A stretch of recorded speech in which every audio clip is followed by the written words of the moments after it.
మొదట్లో ఇద్దరికి అసలు పడేది కాదు. చూస్తే చీ అనేది, నేను చీచి అనేవాడిని. తిట్టుకోవడం, కొట్టుకోవడం, కట్టుకోవడం చాలా చండాలం ఉండేది. ఏమైందో తెలీదు.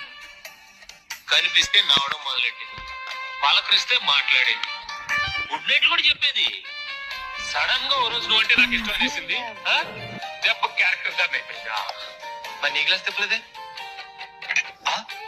అదేంటి అలా పెట్టా? అదే మన పరిస్థితి. నిలబడలేం, తిరగబడలేం. ఎక్కడో మనకి చిన్న డిస్టర్బెన్స్. అబ్బో ఆ కళ్ళు, అబ్బాబాబా అమ్మాయి కదరా బాబు ఇది. ఏ ముత్యము ఏ మబ్బులో దాగున్నదో తెలిసేదెలా, ఏ స్నేహము అనుబంధమై ఉడిచేదునో తెలిపేదెలా, నా గుండె పొదరింట నీ కళ్ళు వాలాక ఏ ఆశ చివురించేనో.